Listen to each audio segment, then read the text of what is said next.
Richard Bacon, an MP with the governing Conservative Party, was one of 43 who voted against airstrikes. Did he think the murder of Mr. Henning was a consequence of the yes vote last week? Well, who knows what's in the minds of the people who commit these dreadful acts? You can impute any number of different motives, but what's clear to me is that the way in which we are seen in the West by many people in the Muslim world, and which is why there's has been so much support in the Muslim world for actions that appear to be anti-Western over the last few decades, is that we have been seen as occupiers of Muslim lands, certainly since the early 1990s. And after all, lands which we had a considerable part in shaping and reshaping and occupying 100 years ago when the Sykes-Picot lines were all drawn up.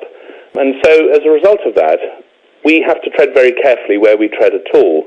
And my concern about the vote last week was that we are treading into deep waters that, frankly, I think most of my parliamentary colleagues and I don't understand well enough. We are, I think, looking at the Islamic equivalent of the 30 Years' War in Europe many years ago between Protestants and Catholics, and that is what we need to solve. And the idea that we solve that by intervening on one side of the question, as it were, on one side of this epochal civil war, seems to me to be delusional. Well, let me perhaps oversimplify this and ask you whether you believe that had the British Parliament voted no last week, Mr. Henning would still be alive. I don't know the answer to that question.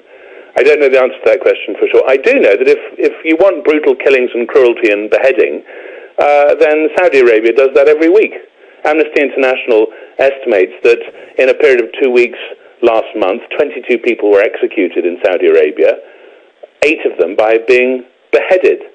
I was pointing this out to a colleague of mine recently, and he said, well, you know, at least it was after some sort of judicial process. Well, we actually don't know very much about the quality of the judicial process, although we do know that sometimes confessions are extracted under torture, and that the most brutal punishments are meted out, sometimes for what we would regard as quite petty crimes. But we don't, as a result of all of that, bomb Saudi Arabia. And by the way, I'm not suggesting that we should. I'm saying that to intervene in one side in a civil war is not the best way to get a sensible outcome. And that is what we appear to be doing. And I think that's what it will look like to them. It may very well be, of course, that there are some of the foreign jihadis and Islamists in this region who would like us to intervene because it gives them the opportunity to say, there you go, there you see, the Western imperialists are at it again. I personally believe that probably is what they are hoping for. Are you of the view, though, that the murder, the execution of these hostages and the releasing of the videos is by way of goading the West into action, that it is a provocation? I think it's entirely likely that that is the case. I have no concrete evidence of the mindset of these people, except that they're capable of brutal murder. But I think it's quite possible that it is by way of goading. I also know that this sort of televised cruelty and brutality wasn't happening 25 years ago. We didn't have people being taken hostage and executed on video in this way 25 years ago. And since then, we have bombed Iraq on a number of occasions. We have, in fact, as I said in my speech in the House of Commons, we've spent 2/3 of my adult lifetime bombing Iraq. And in fact, as George Galloway pointed out in the debate, we've actually been doing it for the last 100 years. And each time we do it, we seem to believe that we're going to make things better.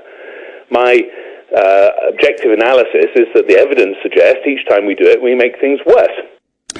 That was Richard Bacon, an MP with the governing Conservative Party here in Britain.